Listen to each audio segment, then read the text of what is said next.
and for the city.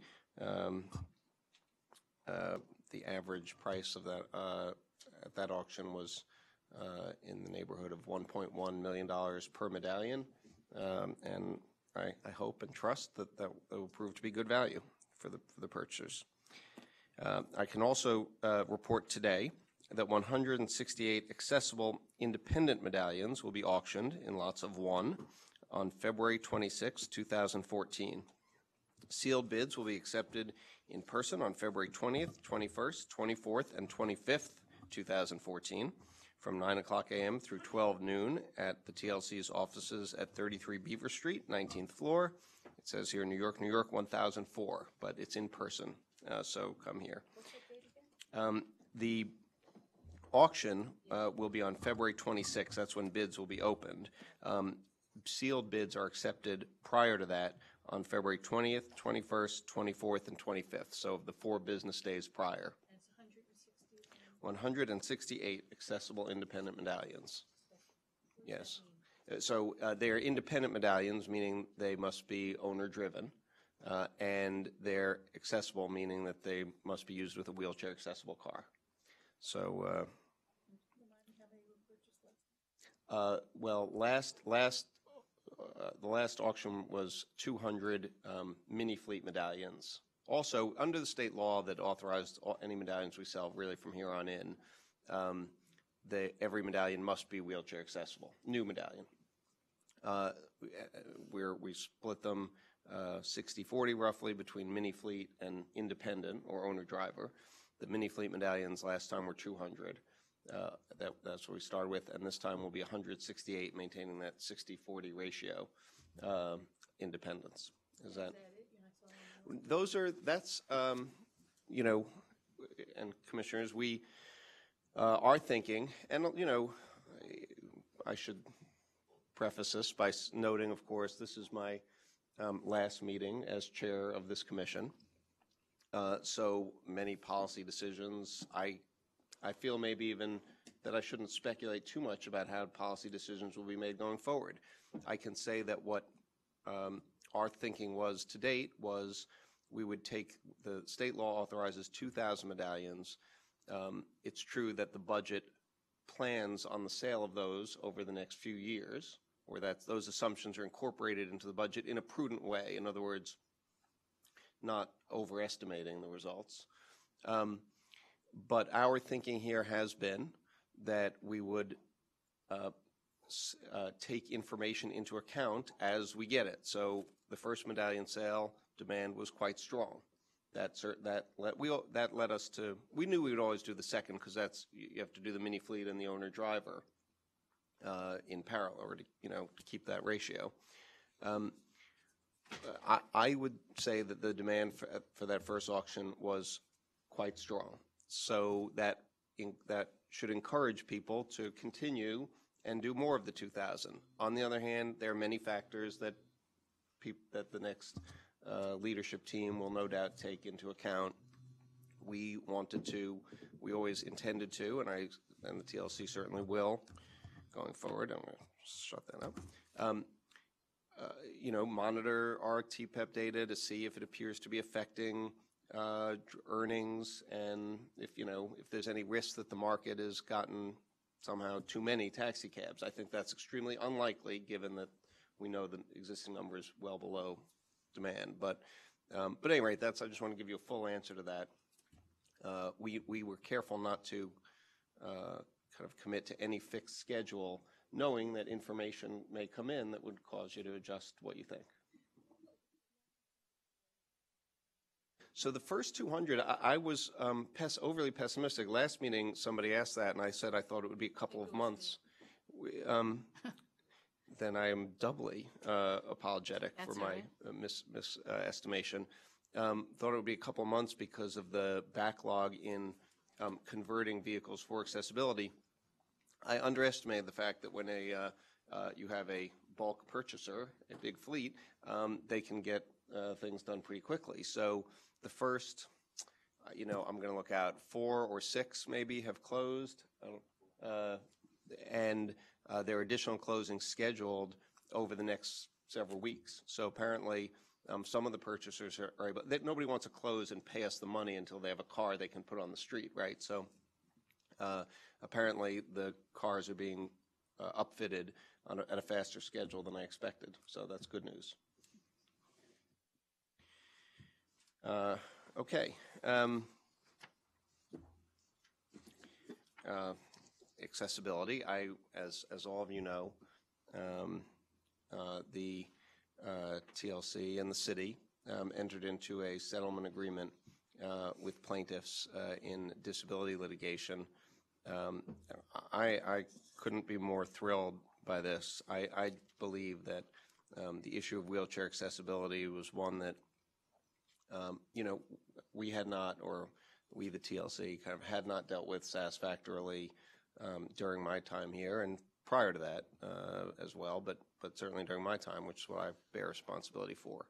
And I'm pleased that we've put together a framework that I do think will yield a not just a kind of fair outcome and reasonable and compromise sort of outcome, but one that does achieve the this really is a matter of justice for people who need government to make sure that they get a fair deal. And it was structured in a way that allows for the transition. We will be publishing a rule, if not tomorrow, I guess not tomorrow because that's the end of this week, but next week then. And that will be voted on then after New Year. I just want to particularly note again, I did at the time, but our colleague Frank Carone, who from his first days or weeks on the commission raised with me his belief that what we had done to date was inadequate, pushed in his polite and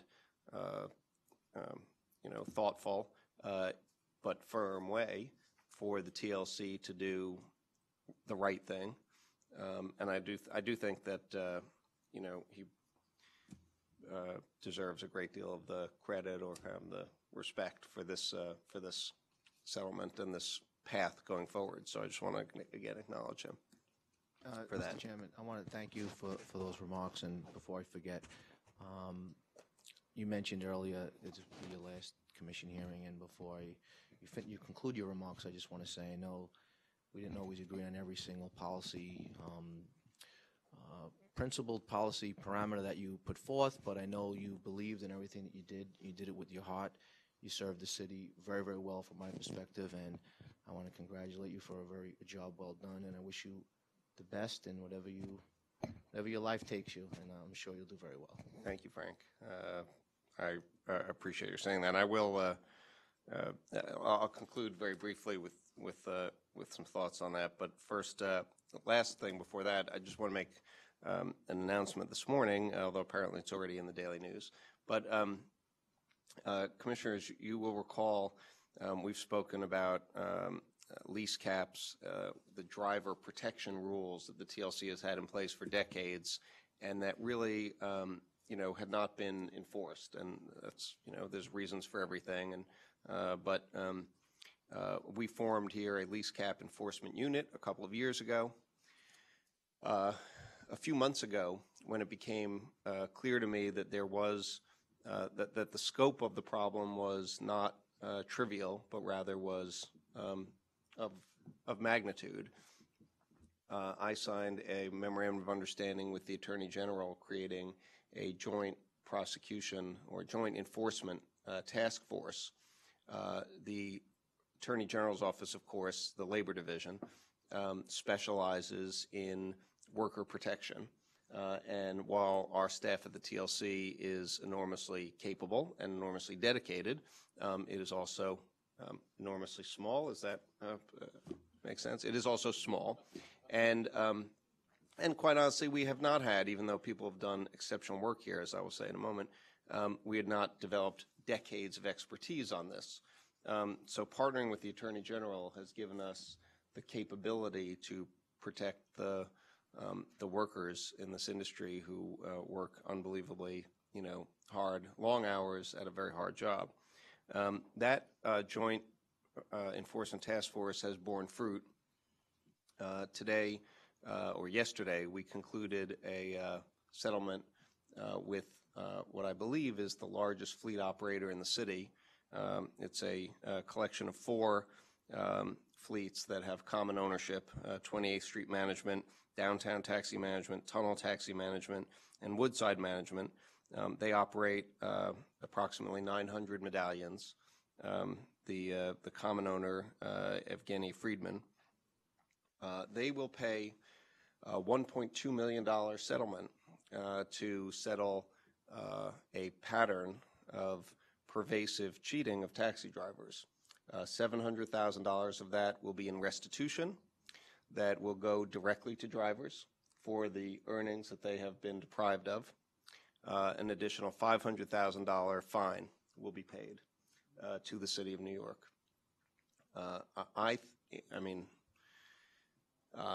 in context, one could look at that, as it occurs to me, and say $1.2 million is the one single of those 900 medallions. But still, I do believe that this will send a strong message to people in the industry. I do want to be clear.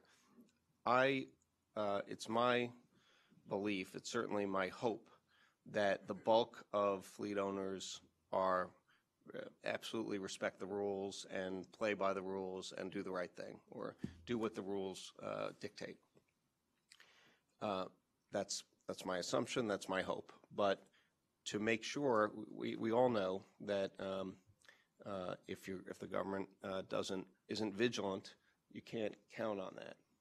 And this joint enforcement task force will ensure, I believe, that the industry does follow the rules and play by the rules, particularly as they relate to the most vulnerable people in the industry, the drivers. So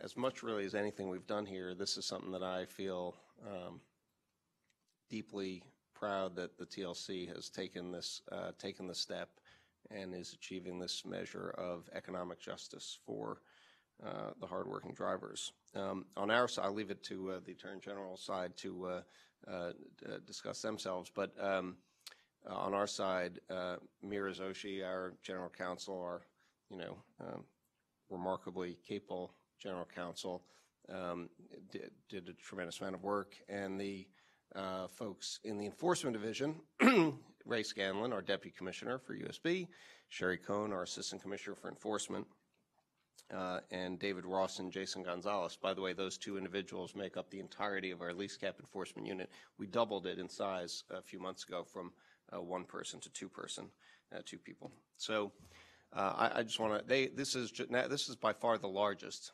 They have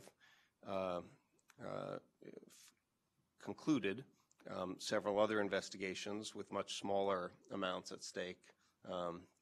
In the aggregate, somewhere in a little over $100,000 in fines and maybe about $200,000 in restitution in the other investigations combined. So this one is by far the largest. But there are others that are ongoing, and their work has been excellent, and I just want to thank them and credit them.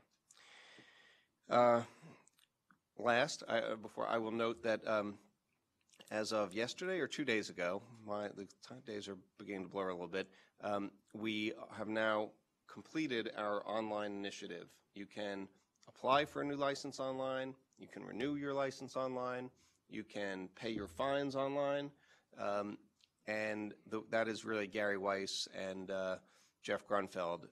They put a ton of time and effort into this. As difficult as major technology projects always are, in the context of a giant government where we're partnering with DoIT, and DoIT has been very helpful with this, but we have to respect everybody else's, security concerns. It makes it extra hard. So Gary and Jeff really deserve a lot of credit. Which leads me, I guess, to the last thing. As this is, Frank, my final meeting as your chair, I just want to first say what a joy, really, it has been. I mean, it's been hard work and conflict and this and that, but maybe not every single day, but most days by a long shot. I've just loved coming to work here and working with an extraordinary team at the TLC. That's something I hope everyone in this room appreciates. I can't imagine that you would find, pound for pound, a better group of public servants, and in every part of the agency, the people at licensing who have brought down wait times by a third over the last few years, and the online thing should drive it down even further, as people don't have to come into Long Island City to conduct their business. The folks at Woodside, both in the inspection garage, who are ever looking for ways to speed things up. I was just talking with Martin Grinley yesterday, who runs the garage with, I will say this, private sector efficiency, and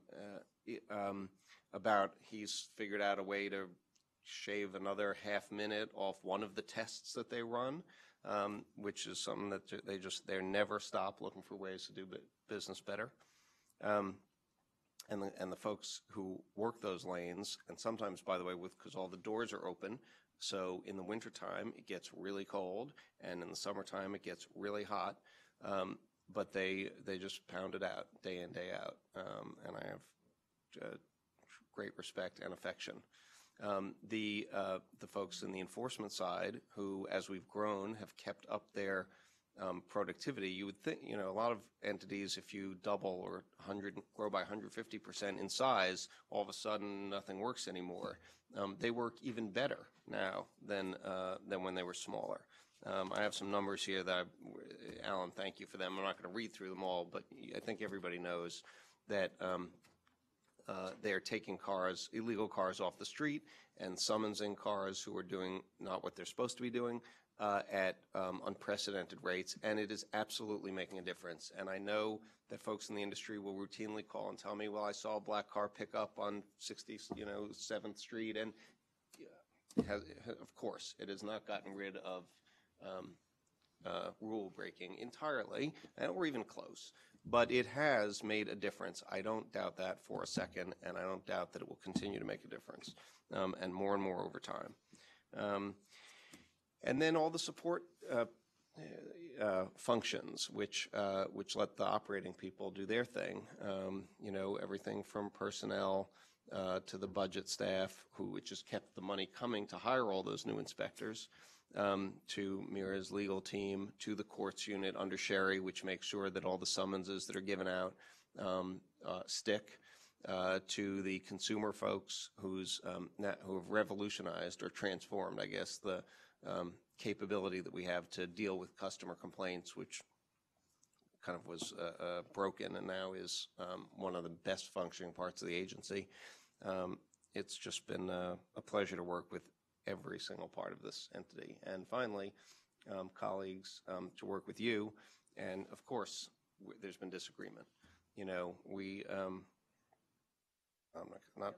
not going to say push the envelope, but pushed. If I believe that we have done what people are put in public service to do, which is address the hard issues, not duck them, not push them away for another day, but address them. And they wouldn't be hard issues if they were easy answers, and they wouldn't be hard issues if it was all gain and no downside. They're hard issues because they're calling us to make judgments, and working together with each of you to make the collective judgments that we've made has been a very satisfying experience, and I am grateful for the relationships that we've developed, each of us individually and as a group. So, at any rate, I made that, no tearing, no nothing. I'm proud of that. Small achievements. So with that, let's get to business for today. The first item on our agenda is the chair's report. I think we've knocked that out. The adoption of minutes. We have the minutes before you, colleagues, of the November 21st, 2013 meeting. I move that we adopt those minutes as they are before you. All in favor, say aye. Opposed, no. That motion is adopted. We have base applications. Director Torme is here. Torme, sorry. Good morning. My name is Chris Torme, Director of Applicant Licensing with the Taxi and Limousine Commission. This month we have 13 bases for your approval. I move that we adopt the recommendations of the Licensing Division and approve the bases that are before us and deny the 3 bases that are for us for denial. All in favor say aye. Aye. Opposed, no. By unanimous vote, that recommendation is adopted. Thank you, Chris, and thank you. We have 2 rules on the agenda for today. The first is our proposed specifications requiring partition crash testing and air conditioning. We have these. This is here for a public hearing and a vote. The first speaker, Mira, do you describe this or no? We can go to first speaker. First speaker is Erhan Tansel, representing the League of Mutual Taxi Owners. The second speaker is Richard Thaler. You know, we have 2 rules, folks, so I will ask you to stick to the 3-minute limit because I know there are speakers on both, multiple speakers.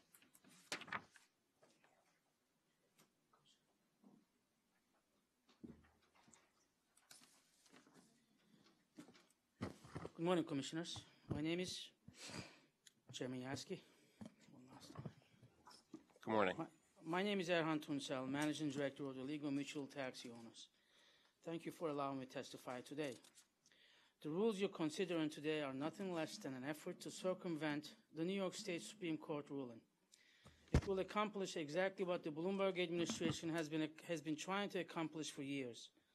That is, it will force us to accept a concept which is not applied in any other city in the U.S., probably not anywhere else in the world. That concept is a single vehicle concept for the entire fleet of New York City taxis. It is wrong, it is risky, and is not necessary. About 6-7 years ago, our commissioner, David Yaski, was a New York City Council member, and he had a dream. That dream was to make every New York City taxi a hybrid. Taxi industry was against the idea. I was against the idea because at that time the hybrid industry was a new and unproved industry. I didn't want to be forced into buying a vehicle that wasn't tested and proven. Yes, I was skeptical then, but look at me now. Today I'm driving a hybrid. The hybrid vehicles passed the industry's test and made a believer out of me and thousands of other owners. Approximately 75% of the Medallion taxis are now hybrids. Commissioner Yaski, your mission of a more green taxi fleet has been accomplished. It is accomplished not by your mandating it, but hybrid vehicle success on the road. The point I'm trying to make is that the Nissan NV200 is probably a good vehicle. It's been approved by the Commission, and rightfully so. It deserves to be on the road and put to the test. But in the interest of our members, beating the competition is a much healthier way for any vehicle to prove itself to the taxi industry, the riding public, and you, our regulators. With all due respect to all of you, it doesn't need to be shoved down our throat. The drastic measures you're considering today will not make the taxi ride any safer than it already is. Yet they will eliminate all vehicles but the Nissan NV200 as a choice for the taxi industry. Injuries involving the partitions in taxis are easily avoidable by simply buckling up. I don't wish to report anybody, but when your taxi driver must come to a short stop, the partition of a Nissan NV200 is going to hurt just as much if you're not wearing your seatbelt. I encourage you to join hands with the industry to find ways to promote seatbelt use in taxis to put an end to partition-related injuries, instead of making up rules that appear to have only one purpose, which is to eliminate competition. I urge you to vote no to proposed rules. Thank you for your time.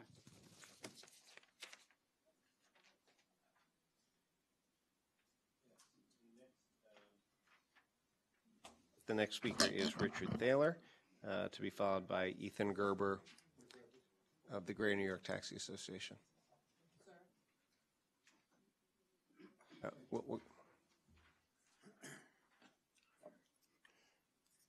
Good morning, Chair Yaski, Commissioners.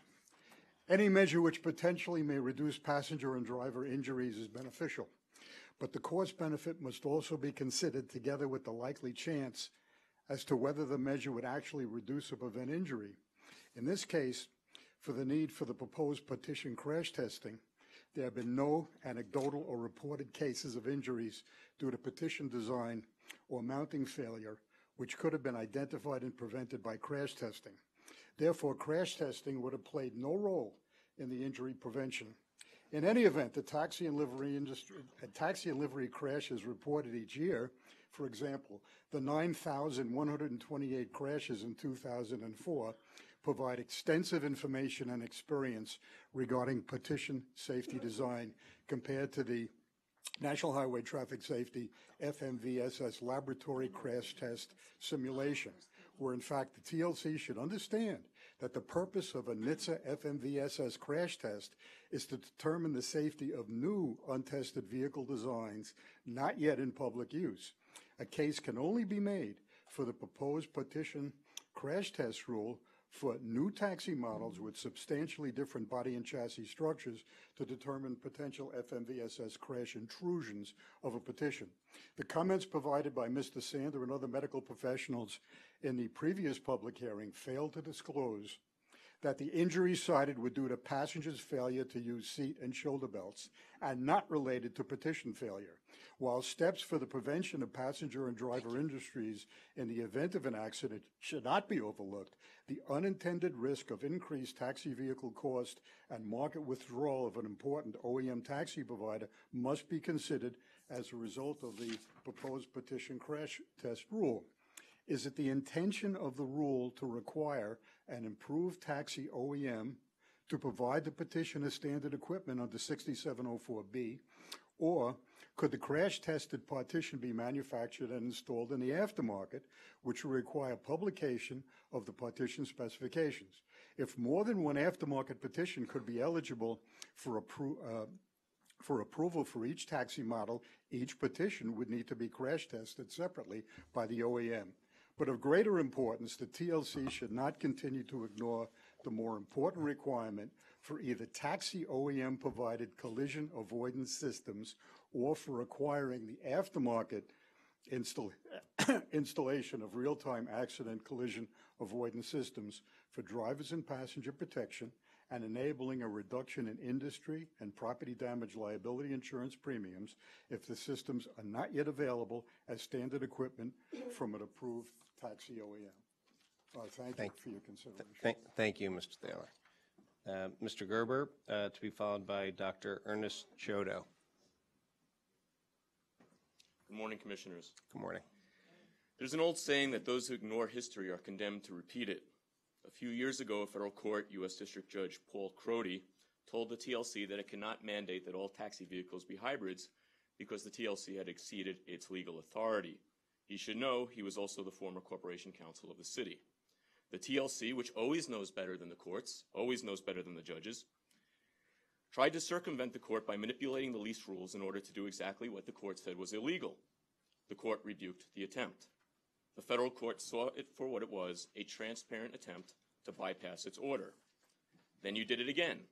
This time, the New York State Supreme Court, by Justice Peter Moulton, said that the TLC could not mandate the Nissan Van 200 as the exclusive taxi because the TLC was ignoring city laws designed to encourage hybrids. The court also noted that it appeared that the TLC was exceeding its authority in the first place. Again, you ignored the clear language and guidance of the court, tinkered at the edges, and tried to circumvent Judge Moulton's clear decision. Despite the warning of the court, you passed rules again overtly designed to force the Nissan 200 upon unwilling buyers and drivers. This time, another justice, Justice Shlomo Hagler, saw through this transparent circumvention and struck it down again. The court made it clear that you were acting beyond your authority in this misguided attempt to force the Nissan down our throats.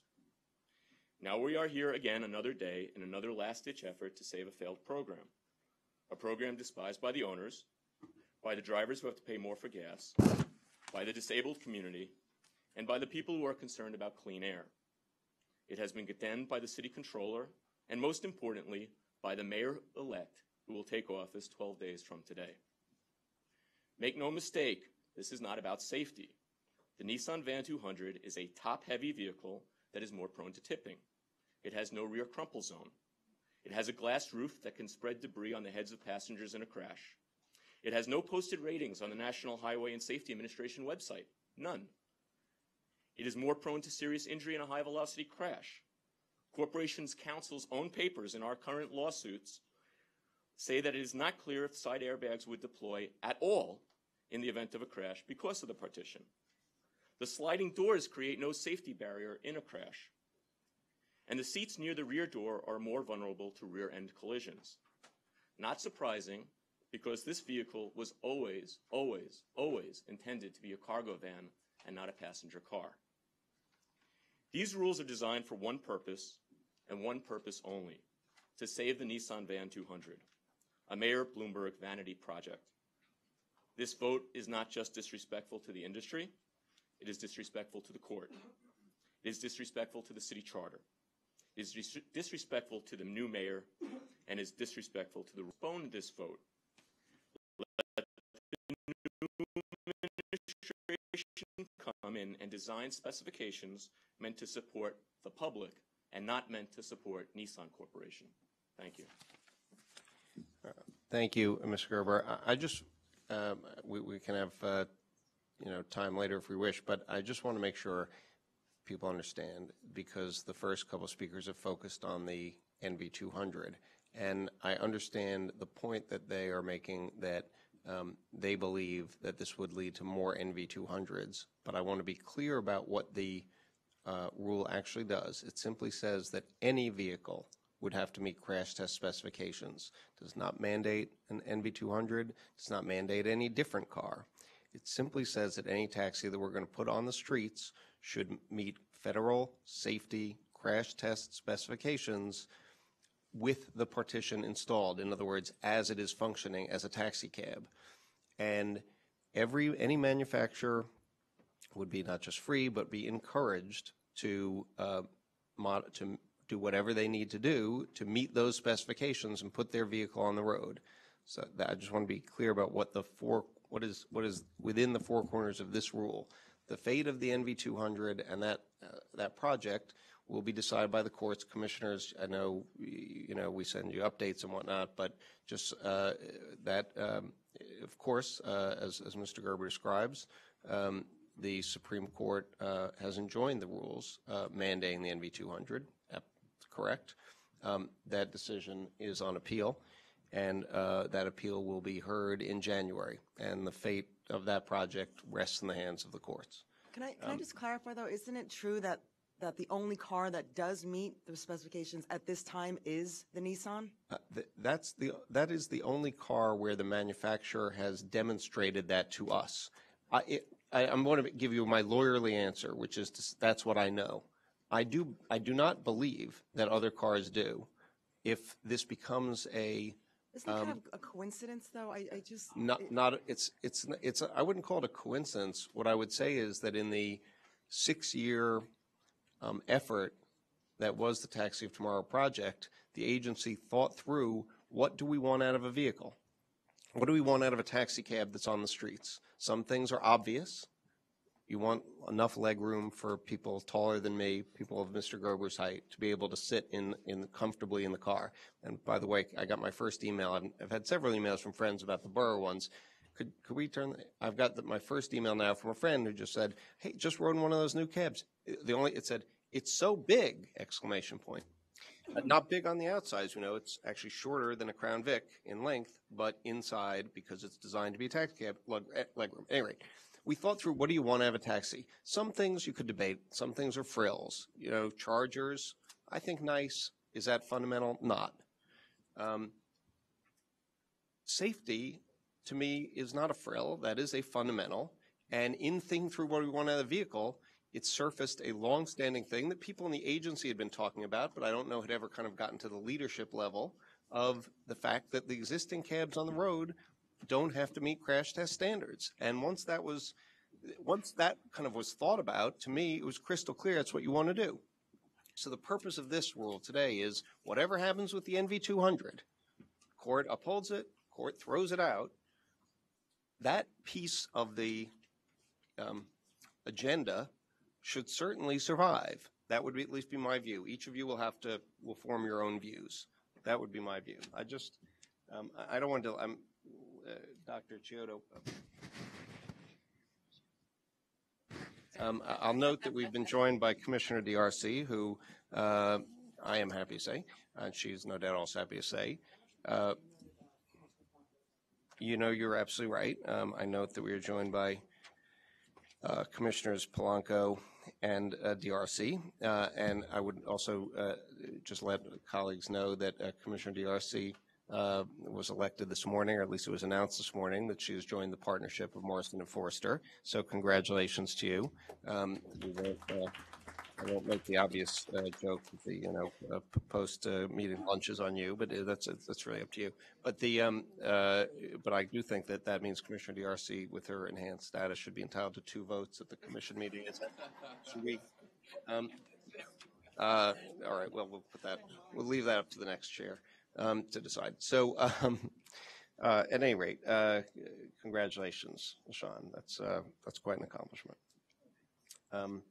I'm sorry. So the next speaker is Dr. Chiodo, and then David Pollock, and we'll return. We're going to stay on schedule. So please, Dr. Chiodo, and then David Pollock, to be followed by Osman Chowdhury.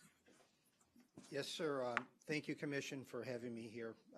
I'm a physician, a public health physician, also a vehicular impact biomechanic, as well as a former senior public health official. In fact, I used to be the medical director, the chief physician in charge of all public health and medical services for the city of Detroit, the Motor City. I have been asked to comment about the safety issues concerning the use of a vehicle like the Nissan NV200. In essence, it's a van. That design for the use as a cab presents 2 fundamental problems from a safety standpoint. Problem number 1, it's a van. It does not have a trunk like a conventional taxi or taxi car. As a result, you do not have crumple zones in the back that protect rear seat occupants from intrusion from the rear-ending vehicle. That's a safety issue. Second is that big, roomy seat in back, I agree with you. I like a lot of leg room also. The problem is if you have a non-restrained passenger, that long leg room allows a passenger with a sudden stop to essentially dive headfirst into the partition, not unlike diving into a shallow swimming pool. And as a result, the injuries that one would expect are called a Jefferson fracture, a fracture of the top cervical vertebra, the atlas. In this case, when the atlas shrugs, the individual will end up either a sudden fatality or a permanent ventilator-dependent quadriplegic.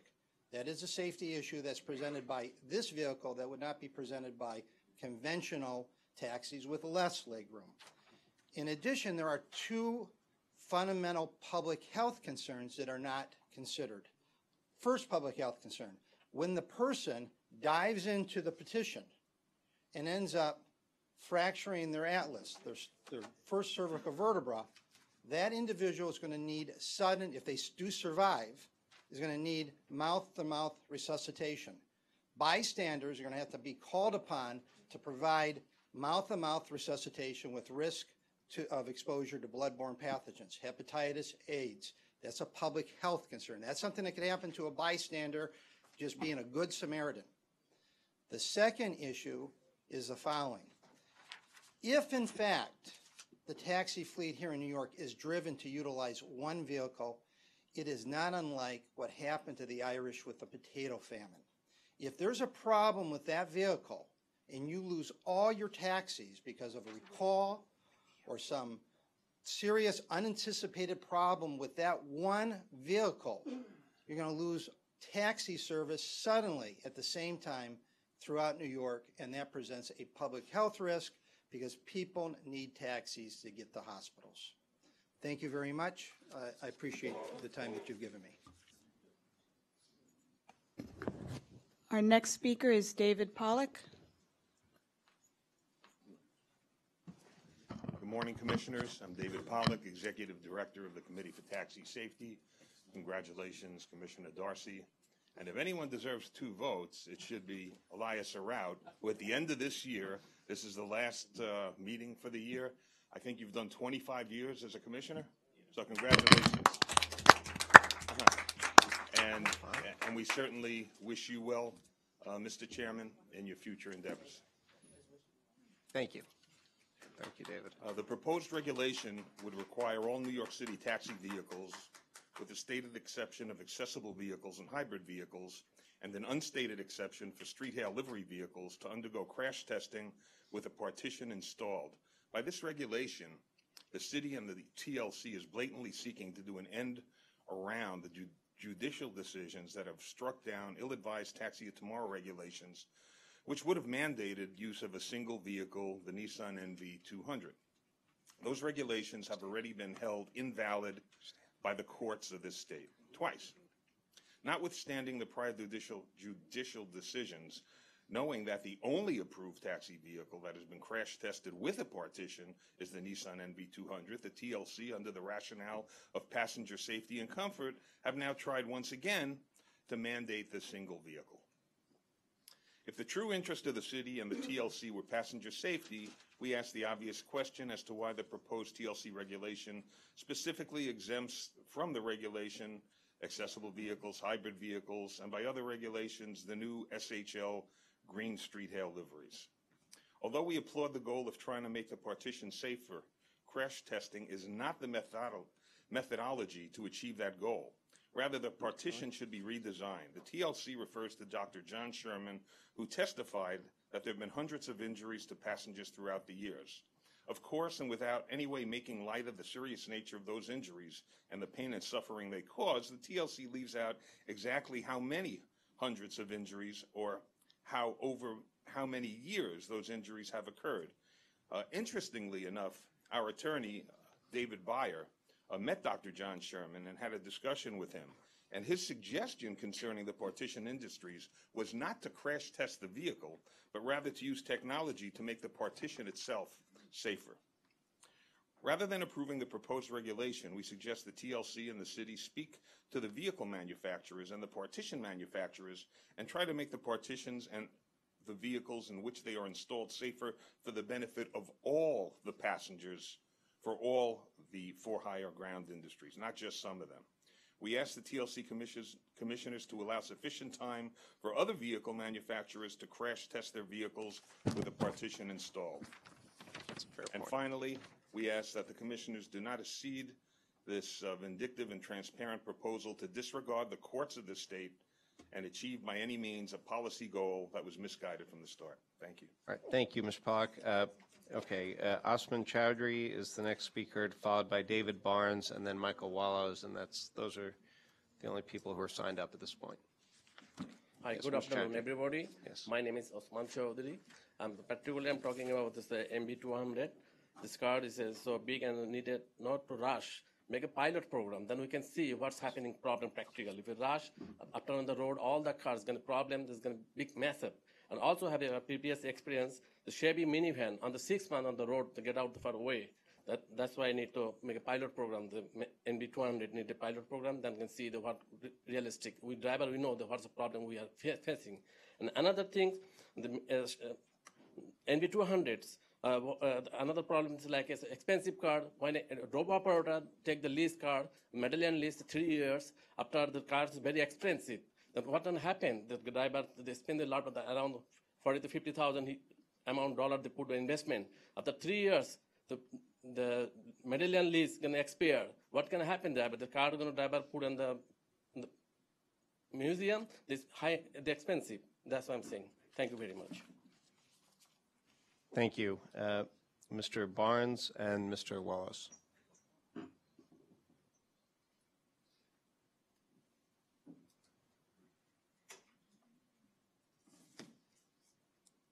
Morning, Chairman Yasky, Commissioners. Yes. My name is David Barnes. I'm working for Ricardo.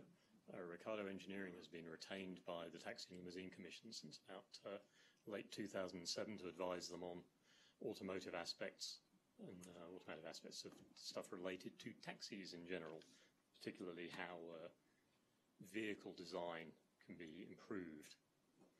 So my I've been working in the automotive industry for about 25 years now, doing principally passenger car design. So I've touched most parts of the vehicle during that time frame. I'd like to address a couple of points that have been made by some of your previous speakers. The first summarily, if you please. Yes. But First is related to the presence or lack thereof of a crumple zone in the vehicle. The vehicle is actually fitted with a zone that is designed to deform during a rear impact. That zone is designed to mitigate and reduce the amount of energy transmitted to the occupants in the event of an impact. The vehicle, as delivered, meets all of the federal crash test requirements for front and rear impact. So I think we have to assume that there is indeed a crumple zone in the vehicle. The second point I would like to make relates to the value in actually carrying out crash tests on vehicles with partitions. There are a number of benefits to this that we see. The first is in a front impact, where you want to ensure that the partition remains correctly attached to the vehicle, does not move forward and impact the driver. The second is in a rear impact, and again, it remains attached to the vehicle and doesn't move backwards. In both of those situations, there is an additional benefit to crash testing related to the retention of TPEP components. You want to make sure that the TPEP components stay attached to the partition and don't start flying around the cabin. The third point is related to side impact, where the crash test really confirms that the airbag is able to deploy correctly. In all three of these tests, the crash test itself is the validation and the verification that a change or a new partition design is actually effective. You can design it all you like. Until you actually test it, you won't know whether it worked. Thank you very much. I mean, just, you're saying that it has a crumple zone in the back. I just think it's common sense. I would rather have a trunk separating me and the front end of a car than not a trunk. How do you see that the trunk is different from the... It's a big space of metal. correct, but it's also... I mean, it's common sense to me that I just think a passenger's going to be safer with the trunk behind them. I'm sorry. My problem with us making this a trunk versus not a trunk issue, and I'm certainly not an engineer, but is it, we have just made strides with respect to wheelchair accessible vehicles. Are there wheelchair accessible vehicles that have a trunk? I don't think that we should suppose that just because there's no trunk that we are creating a danger to our passengers. I think most of the wheelchair accessible vehicles don't have the traditional trunk that we are accustomed to seeing in terms of a four-door vehicle. I mean, Commissioner, that may or may not be true, and I can't comment either way, but my common sense just tells me that, I mean, if I had a child in the car, I'd rather have that trunk separating me from a rear-end collision. I think, understood. If I may... Well, it's a safety issue. Mr. Barnes, you want to address that again, yes, summarily if you can? The crash test requirements for passenger cars do not differ from minivans or other vehicles, whether they have a trunk or a hatchback. They all have to meet exactly the same standard. So there is no practical difference as far as the FMVSS is concerned as to whether it has a trunk or doesn't have a trunk. All right. Thank you very much, Mr. Barnes. Mr. Willows and there's Paul Herzan is the, I believe, final speaker then.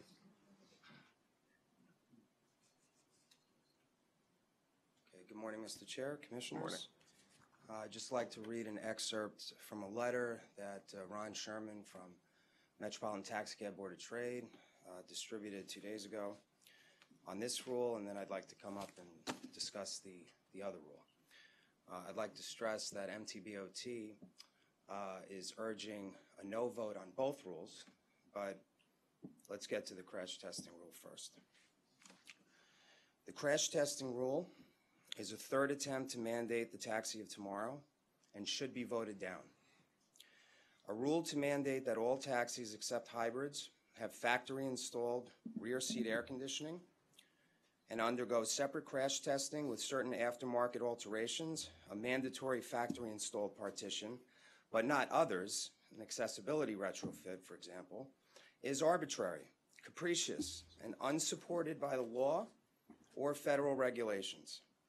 The proposed rule is a third attempt to mandate the so-called taxi of tomorrow and is designed as an end run around the Supreme Court's October 8, 2013 decision striking down the TLC's second attempt to mandate the taxi of tomorrow. The TLC appealed this decision, but a decision is not likely before February 1, 2014. The TLC has touted the taxi of tomorrow, the Nissan NV200, as the first one purportedly crash tested with a partition. In response to repeated requests, the TLC finally provided MTBOT with a letter from Nissan dated Friday, December 13, 2013, certifying that certain tests were completed, but the supporting documentation fails to specify how the NV200 fared in the tests. More significantly, there is currently no other vehicle on the market that would be able to meet the tailor-made requirements in the proposed rules, and manufacturers are unlikely to spend the millions of dollars necessary or absorb the considerable liability costs and risks for the limited New York City market. This rule is not about public safety. If it were, there'd be no exemptions for certain taxi cabs, such as hybrids. This proposal is a blatant attempt to resurrect the TOT through the back door. In any event, even if a vehicle were crash tested with a manufacturer-installed partition, it would not be crash tested after it is retrofitted for accessibility, not the Nissan nor any other car in the market. Accessibility retrofitting is likely to invalidate any prior crash testing results. The Commission should not be placed in a position to pick and choose when to care about passenger safety. The proposed rule should not be approved. There is nothing urgent about proposing this rule right now. If this rule is seen at a later date, nothing happens, okay? This is a last-ditch effort to salvage the TOT, which has already been invalidated by the courts twice. I urge you to vote no on this rule, and I also urge you to vote no on the next rule, which I'll explain later, and that's a rule that would benefit MTBOT. But what we're saying here today is don't pass any rules that you're going to just jam through the Commission on the last hearing of the year, because you can, because it's not the right thing to do. Not for this rule and not for the next rule. Thank you. Thank you, Ms. Willows. Mr. Herzan?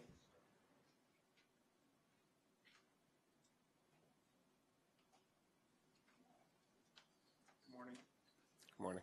Good morning, Commissioners. My name is Paul Herzan, and I'm speaking today as a passenger, a concerned citizen, and a frequent taxi rider. I'm here to read a statement that is joined by the following people and organizations. Thank you for the opportunity to share our opinion with the TLC and its commissioners. The people and organization are as follows. Dan Biederman, President, 34th Street Partnership and Bryant Parks Restoration Corporation. Lee Sander, Chairman, Regional Plan Association, former TLC Commissioner and former MTA Executive Director. Dr. John Sherman, Clinical Assistant Professor, Cornell University Medical College. The Manhattan Chamber of Commerce, Transportation Alternatives, Lily Auchincloss Foundation, Global Gateway Alliance, Design Trust for Public Space, Smart Design, and Sarah Holloway, a passenger who was in a critical accident with her daughter. We wholeheartedly support the proposed rule requiring taxis to undergo crash testing with a partition installed. New York City has arguably the most innovative public transportation system in the world.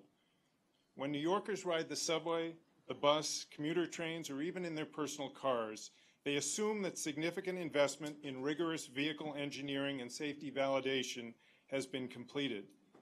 Yet, in all likelihood, only a handful of the daily 650,000 yellow cab users are aware that the partitions looming in front of them are not approved for use by any vehicle manufacturer.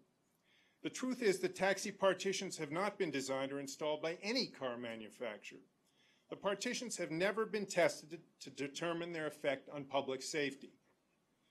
By introducing a non-fixed partition into any taxi cab, the manufacturer's rigidity specifications may be undermined. The partition affects the vehicle's intended design to protect passengers when an impact occurs. This may cause a change in the deployment of the timing of the airbags. The most cost-effective solution is for the vehicle manufacturer to provide the partition design and the airbag design. As a matter of public safety, all partition designs should be validated by the vehicle manufacturer in order to ensure that the factory-tested crash safety parameters are not compromised. Opponents of the rule have suggested that in lieu of mandating crash-tested partitions, partitions should just be redesigned. But the only way to know whether a partition is safe, whether redesigned or not, is to crash test it. Under the proposed rule, a redesigned partition would be permissible.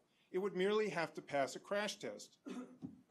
Today, we're discussing the first major safety innovation specifically designed for the New York City taxi rider. It's a safety innovation that is a long time coming. We support this challenge by the TLC to insist that the auto industry consider the health and safety needs and interest of New York City passengers and drivers. We applaud Nissan for rising to the challenge. All TLC stakeholders should support the Commission's goals today. All other vehicle manufacturers should as well. Today's rule says to any vehicle manufacturer that will not commit to passenger safety, there is no place for their unsafe vehicles in the New York City taxi fleet. Thank you.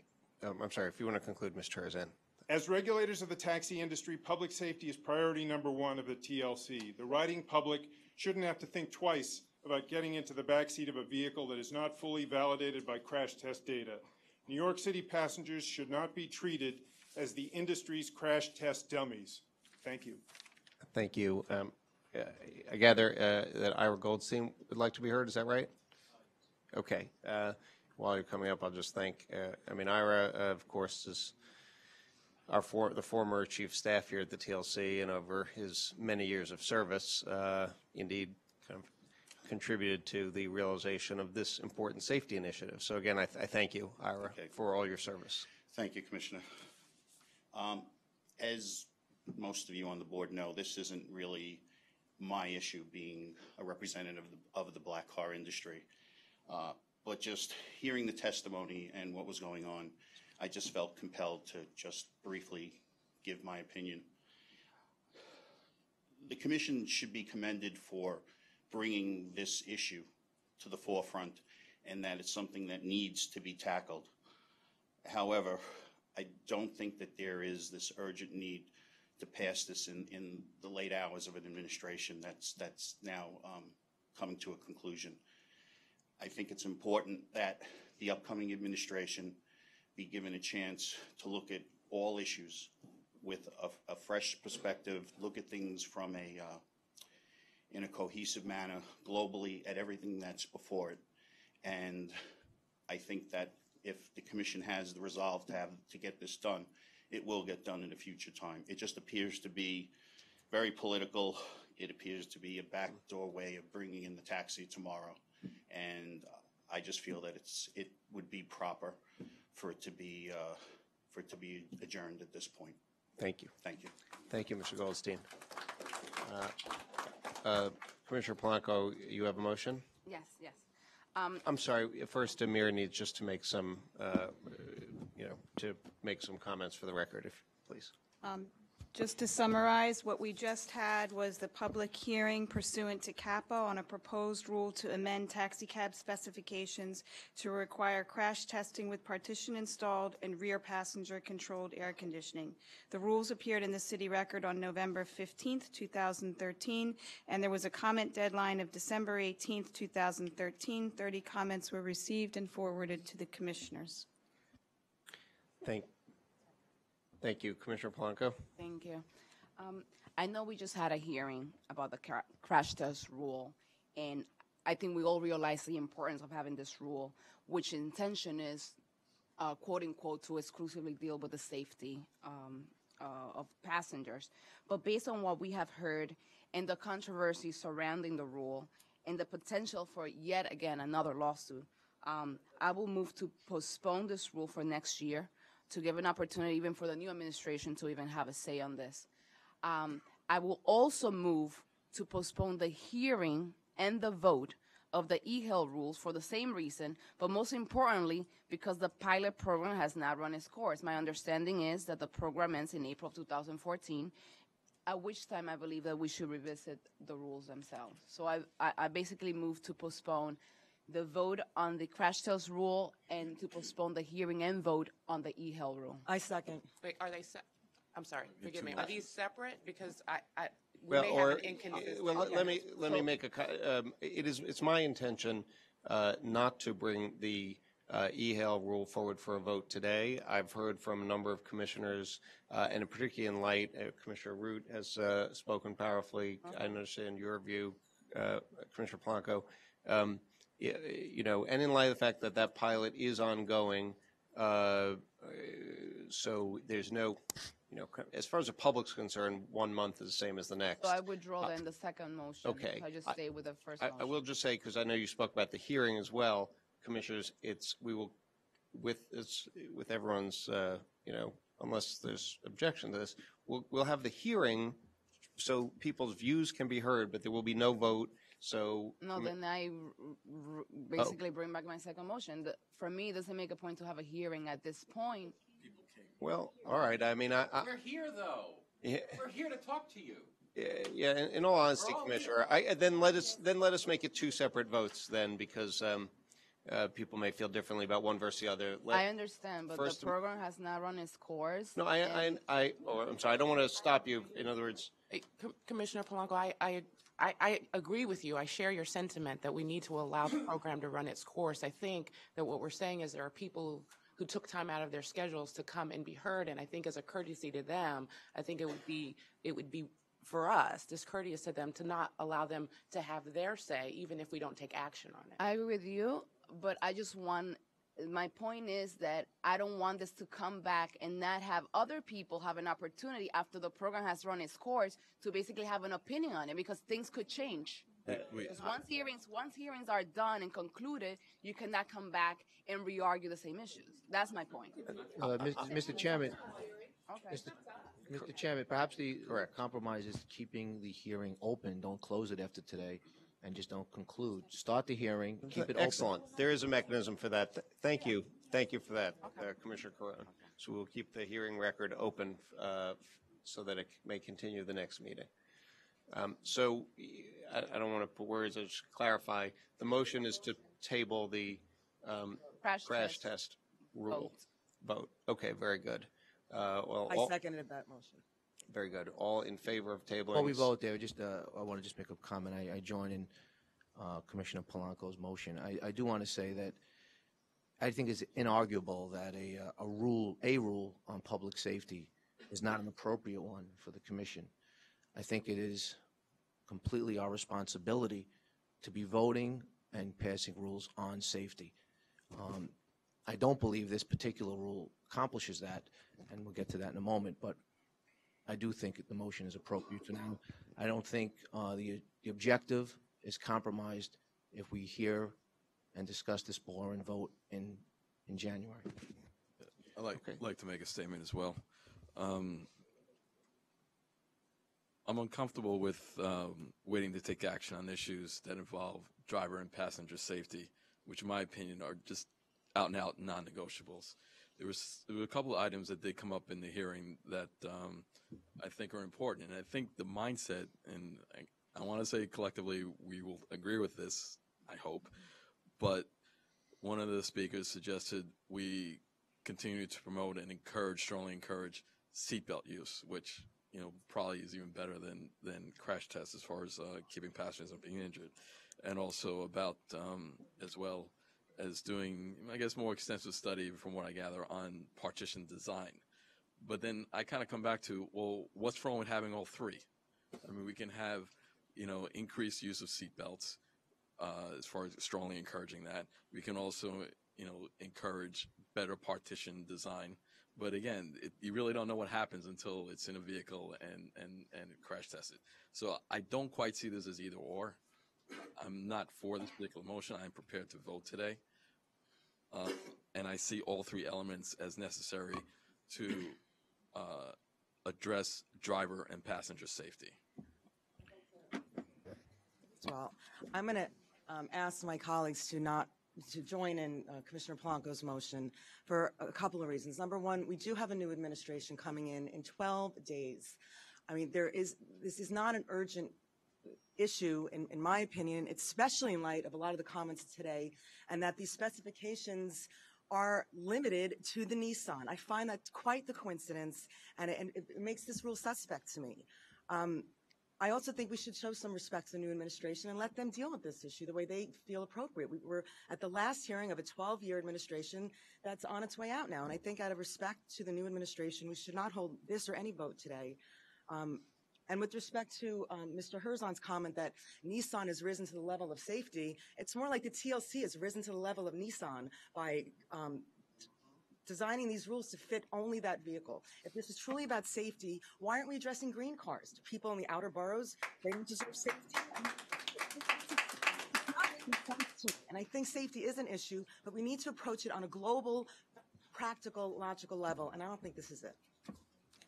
Yes, well, so let's vote on the motion to table. All in favor of tabling, all in favor of tabling the crash testing with partition rule, please raise your hand now and say aye. I count 3 ayes, Commissioners Marino, Blanco, and Carone. All opposed to the motion table, raise your hand. I count 5, Commissioners Arut, DRC, myself, Weinchong, Gonzalez. Motion table fails. I'm sorry. Yes, please, Commissioner DRC. I didn't mean to interrupt you. No, go ahead. I think by the fact that I just voted not to table the vote on the crash testing perhaps gives some indication that I am in favor of it. We've heard a lot of compelling testimony. I have personally received phone calls, which has never happened since I joined the commission, from passengers who have urged me to vote in favor of the crash testing. It's interesting to me because a lot of people have bantered about the word political, and none of those individuals who called me as people who sit in the back of the taxis consider this to be a political issue at all. They considered it to be one only about safety, and I suspect that the urges for us to delay this because of politics is kind of dumbfounding to them, and I don't consider this to be political. But what I will say is that I believe that the proposed rule is in need of amendment. I think that we need to have a grace period. We've heard some testimony today. We've heard, I think all of us have gotten some comments and some phone calls that there are manufacturers who don't have the ability right now to comply with the rule as it's been drafted. I would urge the commission, and I've said this to you all individually, I think it's important that I say this publicly. Yes. And I'm not certain how you all came out in terms of that, but I think we need to have a grace period to allow certain manufacturers the ability to comply with the rule. I think, and I've said to you, that 6 months in my mind would be reasonable. The other point that I want to make that I think is significant is I'm not clear why we are tying the crash testing, which I think is important, which I think is timely, to the other change related to air conditioning. I like air conditioning like the next person. I'm not certain what's immediate about it. It seems like a luxury. And it also seems to me that the basis for why I want to vote for this, which is that safety is important, does not tie the same way to air conditioning. And so I would urge that we amend the rule so that we separate the two. I agree with that. I'm sorry, Commissioner Carone. Thank you, Commissioner DRC. I happen to agree conceptually with your points. I think luxury items are best kept in the marketplace, and I don't think it's appropriate for us to regulate luxury items. And I deem air conditioning in the back seat, front seat, wherever, a luxury item. I also could find myself to support crash testing, but the grace period of 6 months I think is a little short to give manufacturers a time to do the crash testing and actually report on the findings, analyze the findings from a passenger point of view, not from a vehicle integrity point of view, meaning how does the vehicle hold up in the crash testing. So I would ask for a year rather than 6 months. Well, thank you for that contribution, Commissioner. So, Commissioner DRC, I agree completely. I just want to say first, I understand your concern. I think both parts of the concern to me are well-founded, and there was discussion about grace period. you know, one thing that happens when all the discussion is on the threshold issue of yes or no, there's often not enough discussion about the real meat and potatoes of it. I think the rule as drafted was deficient in not taking into account a grace period because it is not for one vehicle, because we do want any taxi that's competing on the market. And it's true, there's an exception. I just want to say, people in the speakers raised there's an exception for hybrids. That's because the city council, the administrative code would not admit of that. So that's why there's an exception. I would think every taxi that goes on the road should be crash tested, but we have to respect the council, the administrative code. So I believe there should be grace period. Let me address in a second the length. On the air conditioning, I just want to explain to you, Commissioner DRC, why that seemed to make sense. If the manufacturer is designing the partition in the first place, then the added kind of burden of incorporating air conditioning to that seemed to the staff a minimal thing. However, on reflection, and certainly with your inputs, I do understand that is a bridge too far. And certainly I think for the Commission as a whole would be a bridge too far.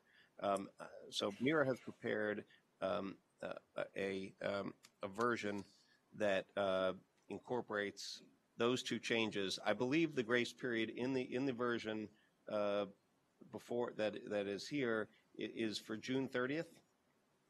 Yeah, in other words, until June 30th. What Commissioner Carone, that was the 6 months that you had suggested.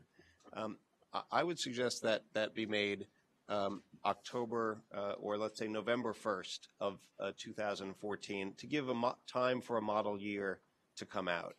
In other words, here's why.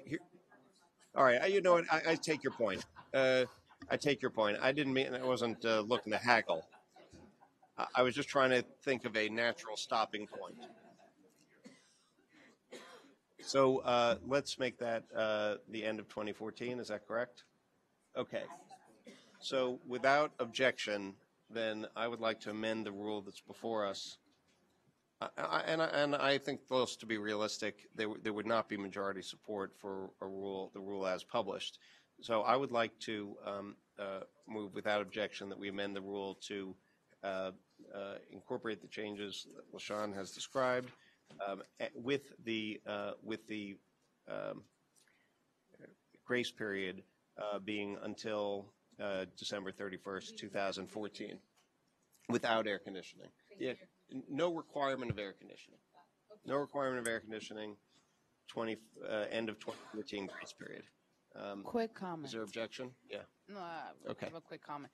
It's just, is it realistic that in 11 months, manufacturers in other vehicles are going to basically assemble to do crash Absolutely. testing? That's when the next model year comes out.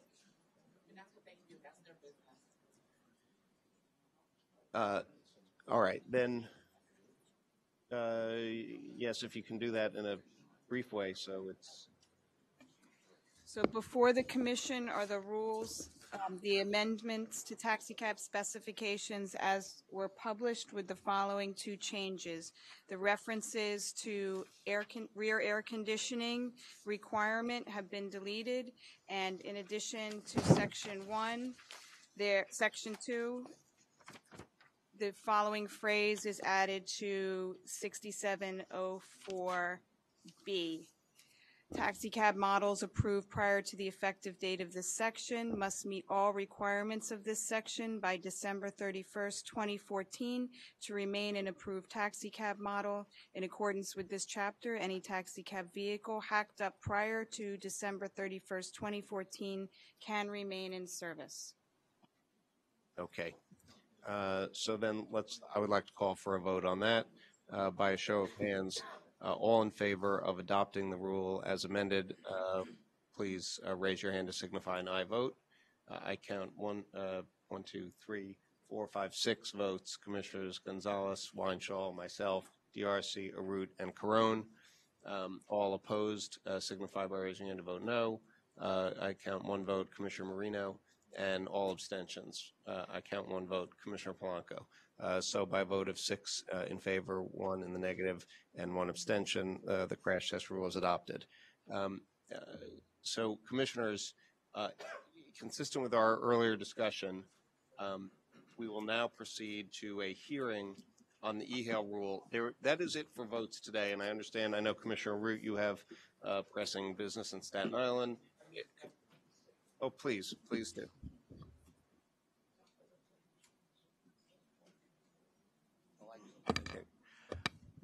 I want to thank everyone being here. And I'm sure you don't want to hear me repeat everything that what you've heard.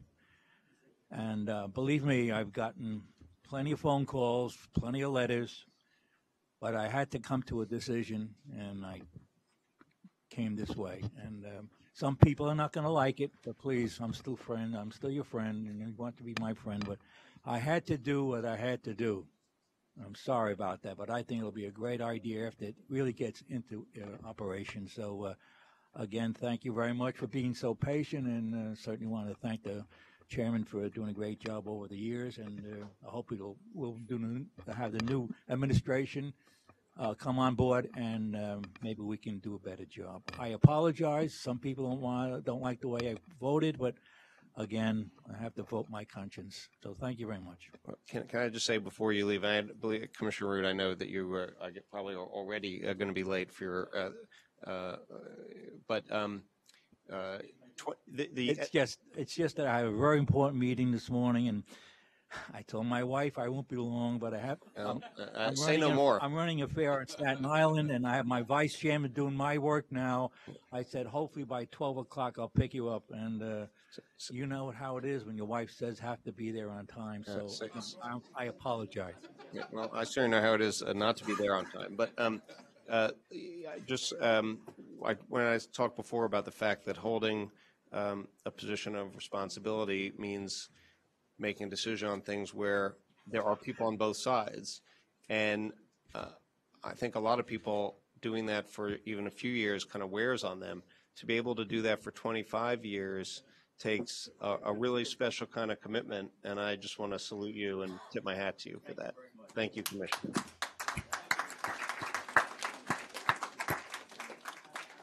So sweet. All right. Happy New Year. Will do. So the final item is a hearing. Before we move on, and I'm sorry, and I'm going to make this really quick, I just want to point out, I did read Judge Hagler's decision from start to finish, and I really think I have a big problem with this rule because of that as well. I think we're completely violating his clear intent in that decision. The record and I just think we're inviting another lawsuit, and there was just an article in the Post the other day about another lawsuit about the health care fund. I just think we need to be more careful with our rulemaking because, frankly, there's been so many lawsuits, and the plaintiffs have a pretty good track record. Yeah, absolutely. Commissioners, the remaining piece of business for today is a public hearing on the e-hail rule. Again, it is. I will not be bringing that forward for a vote. I think it's worth hearing people's views. I understand people have busy schedules. Let's now move forward with that hearing. And I guess I would say to people who are here, if you are if you will, our kind of regular customers. So you will be at the next meeting regardless. You can consider speaking then instead if you wish. But especially if the purpose was to say delay the vote. I can assure you we will do that. So, with that, the first two are Erhan Tansel from League of Mutual Taxi Owners and Richard Thaler. I have no comment at this time. Okay, thank you, Mr. Tansel. Mr. Thaler? Yes. Yeah, we'll take that. This is for the stenographers. This is for everybody else. Thank you. You got it. Thank you. Chair Yaski, Commissioners. There are three items. In the zone e-hail application restrictions on the 7821D1, they should not apply to e-payment. In particular, there are zone restrictions at the airports. That's for either discovering a car through a broadcast system or for direct contact. But I don't see any reason why e-payment should be restricted, so I think a correction should be applied there. Item 2, if a TPEP integration rule waiver is granted to an e-hail application provider under 7821B4, then the e-hail application provider should not be required to pay any fee to a TPEP vendor installed in a taxi where a lease driver uses the e-hail application provider's e-payment for credit and debit card fare payment. Item 3, the amended lease cap rules, 5821C 1, 2, 3, 4, and ABC, should explicitly state that lease drivers have the option to pay all credit and debit card fare payment transaction processing fees at the TLC specified rate and pay the lower lease cap rate, which does not include transaction fees. It doesn't explicitly say that. This will protect drivers using e-payment to be charged twice for the same transaction if the e-hail application provider processes the fare payment transaction through their payment gateway, as the rule allows, independent of the TPEP vendor's payment gateway. I thank you.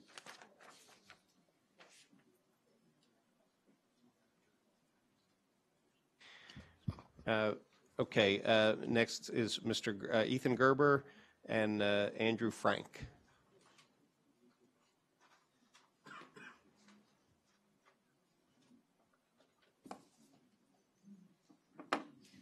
You know, it seems that in the last 12 years, the TLC has felt the compulsion to radically change the business model of the taxi industry almost on a monthly basis. Rules have become a thicket to issue violations. This year, the TLC bragged in the Daily News that violations against drivers went up 7,200%. Not surprising. Okay. I'll get there, Mr. Yaski, don't worry. Yep, you're right. Not surprising, the rules have grown long and complex. The driver's rules, which I brought here today from 1993, were 18 pages. The driver's rules today are 70 pages. The owner's rules have more than 5 times that amount, totaling hundreds of pages with the base licenses as well, with the agent licenses as well, agent rules as well. You've had 12 years to reinvent the industry, and as a lawyer and a bar leader, I thank you for making it critical that teams of lawyers are employed just to get through this industry and advise the owners and the drivers. Now, in your last 12 days, you're doing your best to continue the trend. 4 months ago, the TLC initiated what was supposed to be a year-long pilot project on the use of smartphone apps to request yellow taxicabs. Rather than wait for the data to come in and analyze it impartially, you rushed it ahead, and despite only 4 months of testing of data, 4 months of testing, which, by the way, if anything, supported changing the program. Your last TLC presentation was remarkable. Per your own presentation, the TLC reported that only 24% of the customers using the apps were satisfied with the service. The TLC reported that there were a larger proportion of apps requests in street hail for taxis in the outer boroughs than in Manhattan, exactly where you are discouraging yellow service by flooding the areas with green cars. According to your own numbers, the FHV fares have declined. In answer to that, Mr. Yaski, you said that you didn't trust your own data, that your own reports were not scientific.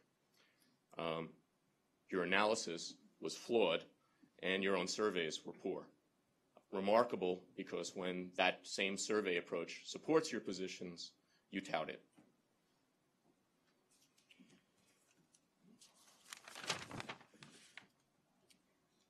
You also reported that the people who used apps were people who would have otherwise used mass transit.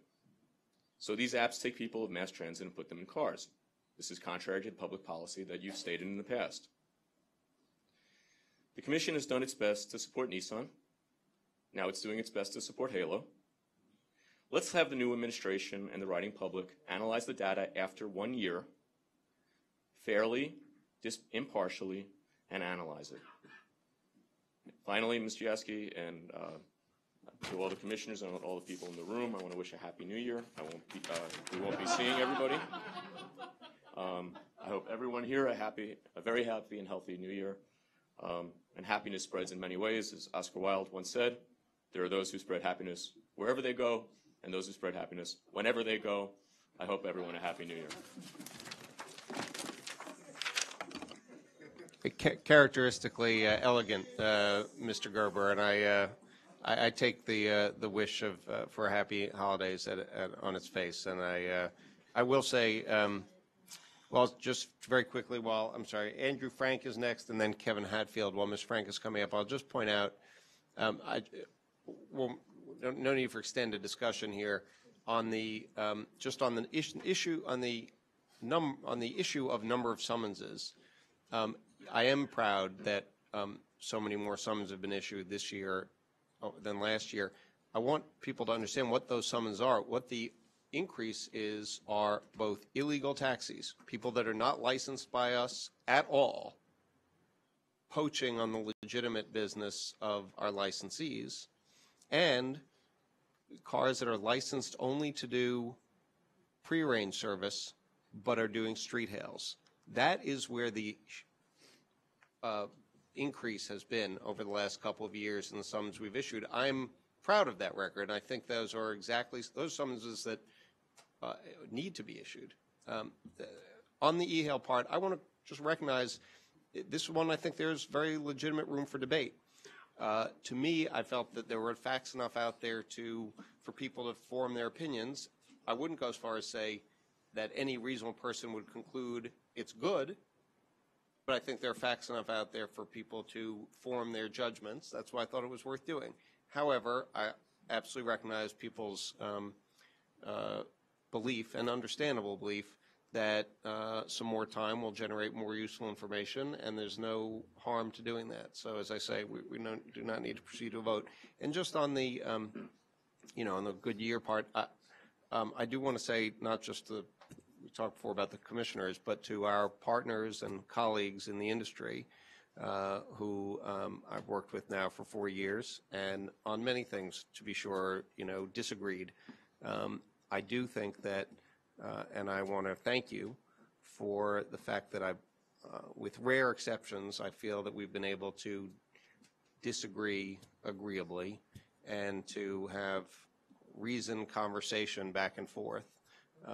And I'm sure that will continue with the next commission. Can I yes. say something? I disagreed with the proposal to have the e-hail vote now, and I think some of the other ones. But it does disappoint me when we cannot disagree politely and courteously. I'm not certain why we need to resort to the personal attacks. They may be funny, but I think they're unfair. We're all adults, and you certainly can proceed as you wish, but I think it's an unnecessary dig, and it disappoints me that that's what we would resort to.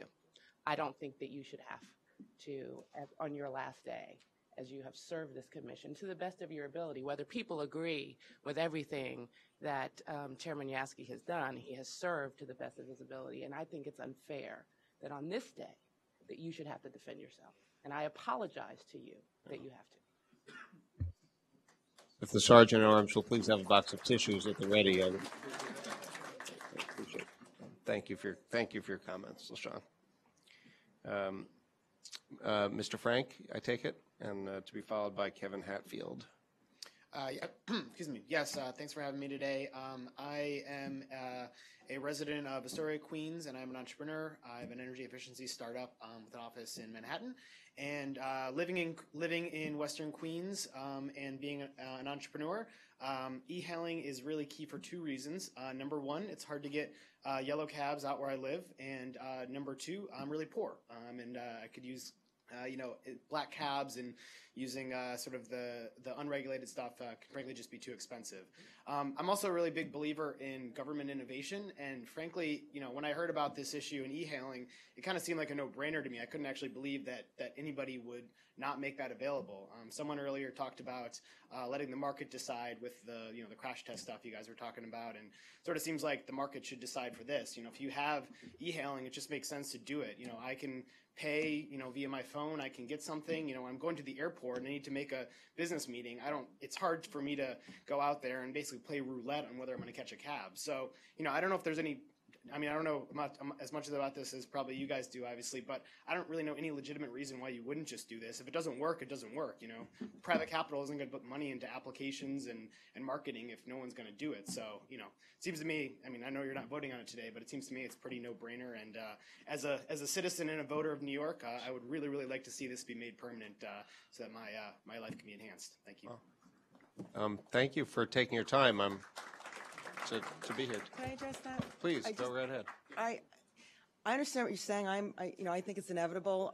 But just to answer your question, I think the reason why we have to take this slow is because New York City has a very unique livery taxi structure that was born in the 1980s with street hails and prearranged cars that other cities don't have. So that's why we need to really kind of figure this out where it works for all industries, because we're a unique city in that respect. But I guess, why do you care about the industry more than you care about the normal people that are e-hailing? Well, we care about everybody.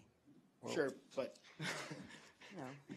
okay. I guess I just don't understand why you would care more about the livery It's not more, more about the livery it's not industry more. than No one's saying my more, ability but to everything get has to be taken into consideration. We have, these people have families and college funds, and you can't just rip the rug out of an entire industry. I understand, but I'm paying more for livery cabs. Well, we're working on it. Okay, thank you. Thank you again, sir. And when as the earlier speaker talked about kind of the number of rules, I actually do see this one as reducing restrictions. Why do you tell people how to run their business, when customers could choose the more, what makes more sense for them? So, but I appreciate your being here. Mr. Hatfield, and then Michael Keogh. Hi, Kevin Hatfield at Halo. In the interest of time, we will simply submit, and due to the postponement, we'll simply submit our testimony. I do want to just say that we think that the e-hail program is going very well. We believe that New Yorkers are very much in support of the program. In particular, we get very regular, constant feedback from the underserved, from disabled, et cetera. I think you'll hear from a few of those folks today. Thank you. Thank you. Bye-bye. And I appreciate your brevity. Kevin Malcolm, sincerely, I appreciate your taking that into account and in everyone's interest. Thank you. Mr. Keogh, then followed by Kevin Malcolm, representing Verifone. Yes, Hi, my name is Michael Keogh. I represent Halo. I don't usually talk at the public hearings, and I'm going to be very brief because, to be perfectly honest, the pilot program is speaking for itself, and that guy just said it better than I could. It really is going to help people, and you've said it, that it's inevitable, so why wait for the inevitability? Tomorrow is here. Having said that, because I just want to use the balance of my time to say this, you have been an adversary and a collaborator. You have been somebody who has infuriated and inspired a lot of the people in this room to do things that they never thought were possible before. I have had many heated discussions with you, and I have had many calm, rational discussions with you. I enjoyed those much better. Me too. Because I usually won on those. So I just wanted to say that there may be people who have disagreed with you, and I've disagreed with policy objectives that you've had, and I've disagreed with about methods that you have used. But I have never doubted for 1 minute your desire to serve here in this capacity and get results. So you should be proud of the book of accomplishment that you walk out the door with. And I, as Ethan pointed out, all of us who get to represent and advise about all of the litigation out there, we could not thank you more. I think we can agree that's an appropriately judicious sense of use of humor. Is that fair? A heartfelt thank you for those comments, Michael. Thank you. Mr. Malcolm, thank you, Verifone. The final two are Ira Goldstein and Beta V. Desai.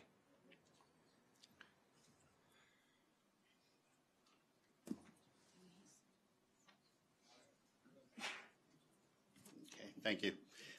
First, I'm sorry. There was additional speaker was Michael Willows also signed up for this. I apologize. Okay. Oh, and Vic Cabeza. You know what? Got it. There we go. Okay. I too will keep it brief. I think that I applaud the board for putting off the vote. I'm not here to tell you I'm against it. I'm here to tell you that it hasn't run its course yet. It's clearly the largest, far-reaching pilot that the agency has ever done, and I think it's inconclusive yet. There's some positives. I think there's some negatives. Myself, as the Black Car Assistance Corp and the Livy Roundtable, we submitted a couple of rounds of questions which haven't been answered. I think most of them were relevant. A couple maybe were trying to harass you guys, but for the most part, they were relevant, and we haven't gotten any answers on that yet. So I think it's appropriate just to put that vote off for now. And I just want to say, from having been on both sides of the fence, I think I like that side a little bit better at times. But They each have their pros and cons, yes, they like do. everything. The money's better over here. Yeah, You know. tell me about it. But anyway, I just want to say that overall, since it's probably the last one of this administration, again, I too been on opposite sides of the fence on a few things, but I enjoyed working with every one of the commissioners. I found you to be a very refreshing bunch, open-minded, and Commissioner Yaski. Again, we were on different sides of some things, but I don't doubt your intentions, even if we didn't agree. I appreciate you thank saying that. everybody. I just, if I can, Ed, I just want to say, when you came up earlier, I was reminded of my first few weeks and months here, and I said it at the time, but I don't think I've said it since in the last few years, that without your tutelage, I guess, in helping me understand the place, it would have been a much slower start for sure, and I don't think I would have had to the extent it's been a successful period, it would not have been, which don't let anybody out, don't hold that against anybody out there, please. But I say sincerely, once again, thank you for your enormous help when I started here. Thank you again. Thank you. In the end, everything worked out right for everybody, so there you go. Yeah, I'd like to also say, in addition to echoing Chairman Yaski's comments, just Ira, you in particular, we couldn't have been here talking about technology and things like that without your direct and timeless effort to get us to this point, and I'm forever grateful for that. In the interest of time, Commissioners, at the beginning of the meeting, we had prepared, well, you should take a bow. We had prepared a set of slides that reviewed the accomplishments of the agency during the Bloomberg era, not just the last 4 years, but the entire 12. I skipped those. Yes, you're welcome, Nora, in the interest of time. But one of the key slides was about TPEP and credit cards and everything which was before my time. But as you know, Iris and Matt Doss, who is here, I know their particular legacy, and it won't go on. But it's just impressive how much that has helped the industry. And I really do think that all of the stuff that we do, if it makes it better service for passengers, it helps the industry in the end. That's my core belief. But at any rate, had you seen those slides, you'd be even more appreciative of Ira. I don't know. I know you want to get to the point. So I'm sorry. I was looking at the wrong list when I read the speakers before. The next is Wasim Iqbal. Well, now to be followed by Ira Goldstein, but he's already. So Wasim Iqbal to be followed by Osman Chowdhury.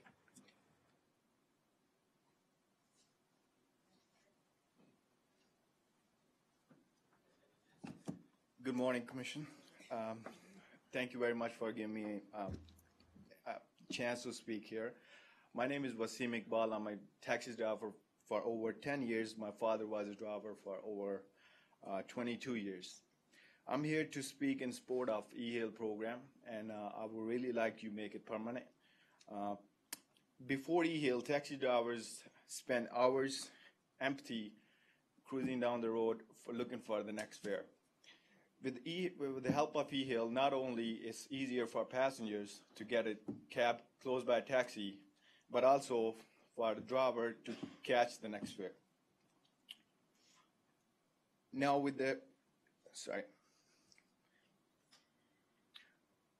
my point is, for past year and a half, I've been working with the Halo to interact with drivers, explaining them how to use the app. And I had a chance to work with speak with many drivers who love the service and actually wanting to continue with this. It is connecting drivers and passenger like it was never possible before.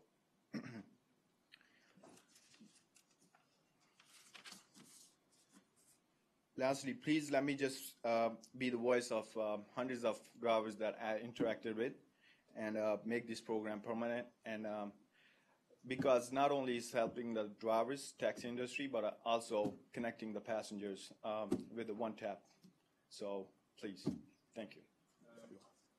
Thank you, and thank you for taking your time. When we talked before about, pay scales in various places, it's the drivers, folks like you, who are working the hardest. So thank you again. You're welcome. Thank you. Mr. Chowdhury, to be followed by Avik Kabesa. Hi, good afternoon. My name is Osman Chowdhury.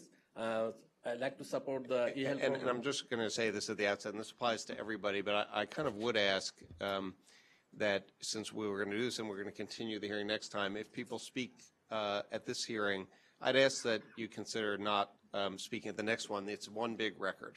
So thank you. I mean, on this issue, of course. Okay. Mr. Chowdhury, please. But the things are, the e-health, because New York City, we get this a hybrid card, and we get the GPS, we get the credit cards. I also need the e-health public and driver benefit. This is the reason, because I 12-hour shift, I work, and after that I go to make a line on garage to make my payment, but I don't want, I go directly, if the e-health system account goes to my account, I don't go back to garage to my after work. This is easy for us. And another thing, we like to change the rules, any device and phone in my behind, the TLC commissioner or TLC inspector or NYPD, the mobile phones are in front of us, they issue the summons. But that's why I need a little bit change, because we like this e-health program things, benefit driver and passenger. Thank you. Thank you. Thank you very much. Mr. Cabeza, followed by Michael Wallows. Good morning. I was hoping that you would postpone the vote, so I actually made two testimonies. Okay. And so my name is Avik Kabesa. I'm the CEO of Carmel and a member of Livery Roundtable. First, I would like to say that I'm not here to testify in support or against of the future of the EE prearrangement, or e-health as you call it. I'm only here to commend you on not prematurely taking the step of converting the pilot program into a permanent rule. Accordingly, my testimony centers on the currently available taxi data, the very limited for hire industry data, and how collection and information may be improved upon. So let's examine the two major components of the data published by the TLC. The first one, and I'm quoting from the presentation itself, is that e-health success rate was 23%. I suppose the agency's statement is in line with the concept of never leading with your chin. Another way and more useful to interpret the data is that so far e-health failure rate was 77%. So the data needs to be further collected and evaluated to better understand the impact of the high failure rate on the public. On the data collected from the for-hire industry, the picture is much starker, but again, needs to be clarified through improved collection and evaluation of the data. And here I have to disagree with you, Commissioner Yaski, that you had held this data as valuable, and let me explain. The TLC collected data from only 29% of the industry on a voluntary basis. This is critical, i.e., the data does not hold any sample standard values. You cannot use it as a sample standard value. And non-sampling data of 29% over 3 months or 6 months is equal to the third of this period. So bringing here, which you didn't do, thank God, bring here to a vote something is based on 1 or the best case scenario 2 months is not the proper way to do it. And therefore, the first thing to do for the second 3 months, a reporting period, is to establish a sample standards and make it mandatory to the bases selected. It goes by base size, vehicles per base, locations per borough. That's a standard. If you want to do 29%, you do that standard, and then you can do multiplication. So once the standard will be applied and verified, it should be followed the same way for the remaining 2-3 months period to allow accurate measurement. So I just want to make sure I understand. You're suggesting a mandatory requirement on the businesses of reporting data to us. You select, yes. you select the standards. base size, location, type of trips, etc. Then from that standard, you collect sample. Oh, And okay, and I got it. I just want to make sure I participation, got it. because our industry has so much seasonability and variation within the industry that you will never, you can never use this data. It's now that you're saying it, it's registering that sometimes voluntary compliance isn't going to get you the useful thing, and you need something that's a mandatory requirement to get there. I take your point. The TLC should probably consider then, if we establish this, revisiting the numbers it compiled for the first 3 months reported as based on the collection methodology that actually are useless. So in my previous position, for those who do not know, I was a veterinarian, and as such, I was required to engage in research. In research, like in a pilot, establishing a sample by following certain standard is a must. I would be more than happy to work with the TLC on establishing such sample standard and help with data collection. Just for illustration, when you flip a coin 10 times, you will rarely have the coin land 5 times on heads or 5 times on tails. Rather, you need to flip it 1,000 times in order to come up with the 50-50 statistical probability. The same is true here when it comes to such important decision. Our for-hire industry has so many variation and seasonability differences that only careful acquired substantial and substantiated data will provide a proper statistical forecast for converting the pilot I'm happy. program. I'll make that point. In summary, proper data collection is crucial.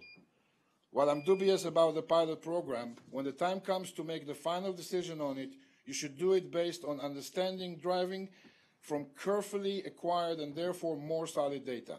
And if the pilot will eventually become a rule after it runs its course and the data shows no harm to the for-hire industry, it will be as close to the probable outcome as possible. Thank you. Well, thank you. Two things. I appreciate, again, this is my last meeting as chair, but not theirs. as the, I think it would be useful very much to have, for the agency going forward, to have your assistance with the data collection, with both the conceptualizing of the data analysis and collection, and indeed I know that Carmel has an app, and data from that would probably provide a very useful standard as well, or at least factors taken into account. So I appreciate the offer of assistance on data. And just on the last part about, just to clarify, folks, about the pilot, your testimony speaks of no harm to the for-hire. It's one of the standards in the pilot is assessing the impact on other industries. I didn't want to misread your statement to say that if any harm is shown anywhere, it means the pilot shows don't continue. The agency obviously will have to balance all the various impacts, and ultimately, presumably, one hopes, make a decision on what's best for the passenger. Thank you. The interpretation of the data, I will have to leave to the commissioners, of course, but at least it's a solid data. Yes. But what I will urge you and your staff is to never use the excuse you actually used to show that there is no harm. That literally saying that the decline on the for-hire industry started before the pilot started, i.e., if the for-hire bleeds, let it bleed anyway. It doesn't matter. It has no connection to the EL. I urge you to investigate. There should be a writing on the wall for us to dig deeper and see how much of it is contributed to the EL. Understood. I don't want to take people's time. I start out as a revenue forecaster for the city, and that kind of analysis of, regression analysis to identify which independent variable has the most impact or what their various impacts are. I appreciate your point that that's often enormously complicated. I'd also note that it is not always one is not always able to do that to perfection. I try and follow the Colin Powell, 80-20 rule. You want to make a decision when you feel like you've gotten 80% of the information you could get, because if you wait till you have 100%, you'll never make a decision. If you do based on 10%, probably uninformed. But anyway, I again, thank you for your testimony. I just want to say the data was wrong to my opinion. The data was wrong to my opinion, so that's why the interpretation came wrong. Got it. Okay, thank you, sir. Tariq is passing. Thank you so much. Michael Wolos is the next speaker, followed, and I believe the last person. Yes. Yes. Got it. Am I the last speaker? No, there's one additional, is Ms. Desai. That would have been poetic. So. And we have, as you've taken your advice and delayed the vote. So thank you, Mr. Wallace. Thank you. And I just want to say a few words on that. I want to thank the commissioners for delaying this vote. And I want to explain where Metropolitan Taxi Cab Board of Trade is coming from on this, because I think it's very important to note. MTBOT represents the owners of nearly 5,500 yellow Medallion taxi cabs. MTBOT successfully fought alongside Chairman Yaski and the Bloomberg administration for this e-hail pilot program, both in court and in public. And MTBOT members would benefit from seeing such a rule pass today. However, despite this fact, and that the e-hail rule has great merit and its principal tenets are deserving of passage at a later date, it is our strong opinion that no rule, including this one, should go forward today. It's the right and respectful thing to do.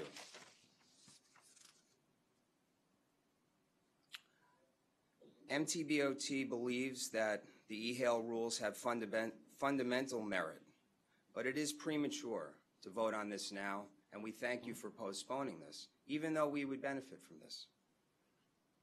E-hails belong in yellow taxis. We fought for the right of our yellow taxi passengers to use e-hail apps as long as the apps were used for immediate travel and went through safe, secure, and regulated TPEP systems. MTBOT believes strongly that the yellow cab industry must not be shut out of new technologies that can benefit our passengers now and in the future, and our drivers. And indeed, we believe that so far the pilot program has accomplished this without harming our friends in the livery and black car industries. The TLC did the right thing by passing the one-year pilot program.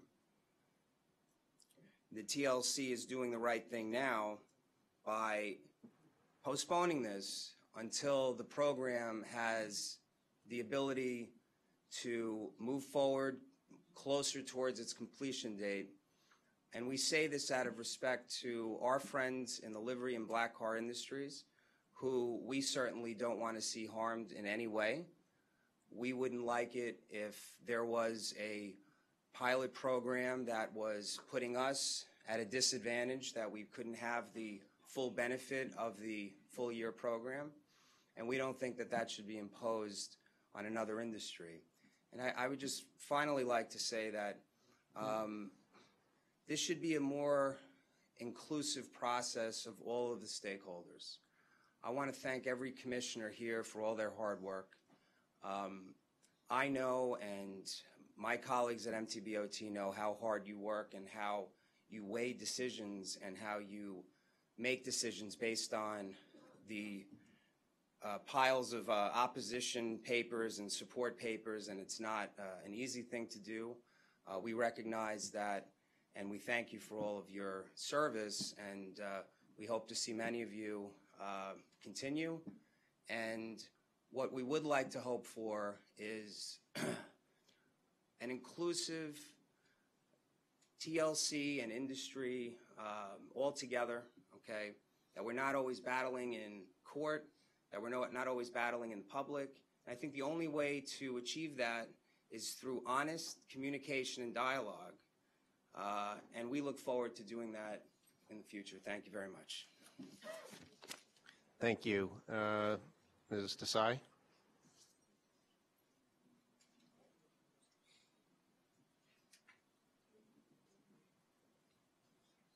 Good morning. On the proposed rule, I'd like to say that I actually agree with a lot of what Mr. Wallows has just said. It's indeed a poetic morning. It is. The stars are aligned. We are in support of the e-health program. I understand why you have elected to postpone the vote. And I do also want to assure the people in this room from the black car and livery industry that we have always said, I mean, when the outer borough plan was first introduced, we have said from the get-go that we believe that all of us have rights in this industry and we have to learn to work as partners across all of these different sectors. And so while the e-hail issue is being discussed, I want to assure them that we want to hold on to that same principle. And so I'm going to reserve more of my comments for the next hearing that comes up. But in ending, I would really like to say to you, Commissioner Yaski, I have been in this industry for 17 and a half years. I've made a lot of enemies of a lot of people in this room. But I have to tell you that I wear that badge with a lot of pride, and so should you.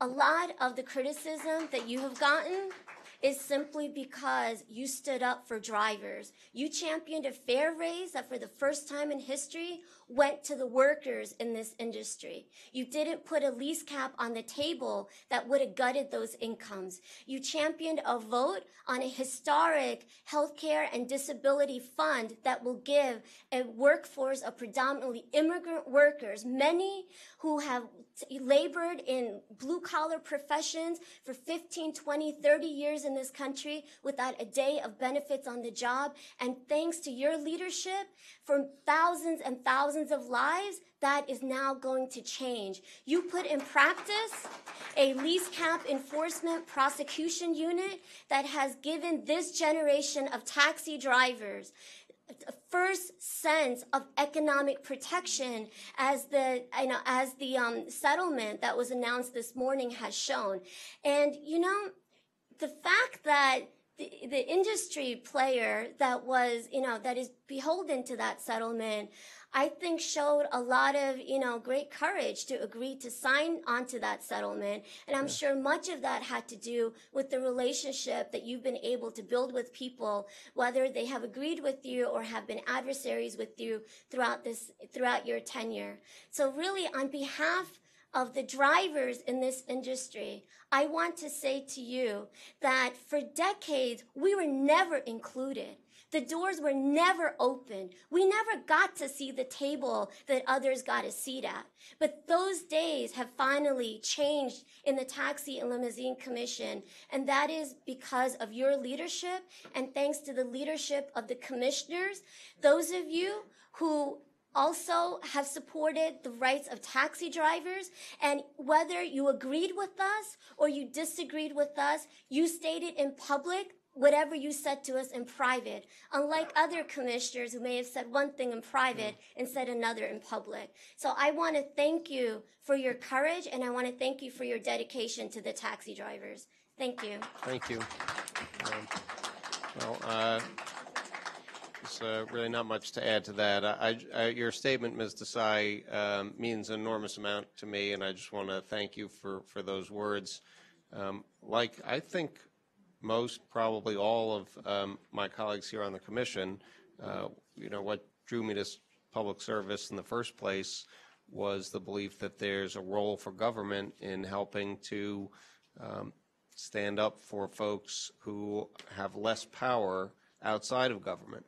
And that's, there's a lot of things that we do in government. There's a lot of business, a lot of ordinary kind of just trying to make the trains run on time.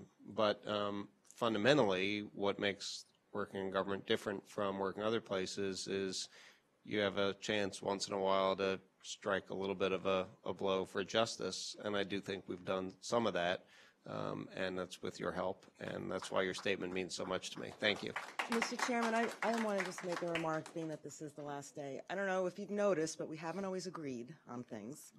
And I do want to wish you very well in your new endeavors. And despite our differences, it has been an absolute pleasure I've been on this commission now 2.5 years. And this past year, 2013, as the other 1.5 years, it's really been a challenge and a pleasure. And one thing I will say about all my colleagues is everyone is very bright and dedicated, and I really wish you well. Thank you. Well, with that, I say something? yes. No. What I meant was, I think, recognize I don't Commissioner want to Polanco. everyone like will make a speech or anything, but I also want to echo what everyone has said, like their sentiments. I work with you directly with the borough taxi, so that's what I will talk a little bit about, because that was something so major that previous administration, I mean mayors and so forth, have tried to, but really no one could. And basically, I remember from the beginning the way that it was shaping up to be, and then it changed completely. And now we have what we have, and it's working perfectly. Well, I wouldn't use the word perfectly, but it's working. So I want to thank you for your courage during that time. Thank you. And it's been a pleasure to work with you, and always with the phone calls and so forth. So I really appreciate At all hours, but you never know. Sometimes I fear people are most relaxed around midnight, and it's a perfect time to chat. But well, thank you. Just on that, thank you for saying that, Luby, and for your friendship and collegiality. And I mean, on the theme of economic justice, just because it is something that's kind of, to me, at the heart of everything, was an article that just came out yesterday profiling one of the borough taxi drivers whose income has gone from $700 a week, working just prearranged, to $1,100, because now it can fill that interstitial time when he is waiting for a prearranged call, essentially, with work. And it's work that's in the outer boroughs, so it wouldn't be coming from the yellows. And I mean, that's the difference between, a driver that every week has to worry about making the rent, and a driver that, can put some Christmas gifts under the tree. It's just, I think, look, fundamentally it was for the passengers, but that aspect of it, I think, is just wonderful. So thank you.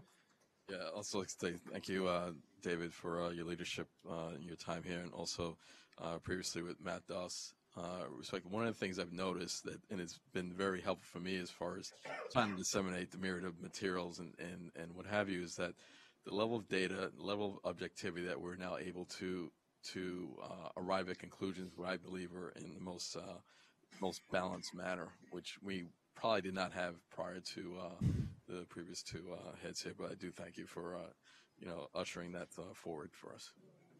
Thank you, Ed, and you're reminding me, yes, with somewhat embarrassedly, that in talking about all the staff earlier, I didn't single out specifically the policy and external affairs staff, which does work extraordinarily hard and kind of astounds me daily, but astounds me weekly or biweekly with the stuff that they produce. Maps, because I didn't know you could do this kind of thing, but maps that make crystal clear to you at a glance what actually is going on out in the world. And I am super proud that we've built that capacity here, and it's peopled by really bright folks who could probably not sell their services, but could probably be employed in the private sector, earning a fair bit more because they have the kind of skills that are valued in industries like yours. And the fact that they're working here is great, and I really hope that the agency can keep that. Thank you, Ed. With that, our meeting is adjourned even before noon. Hey, how about that? Meeting is adjourned.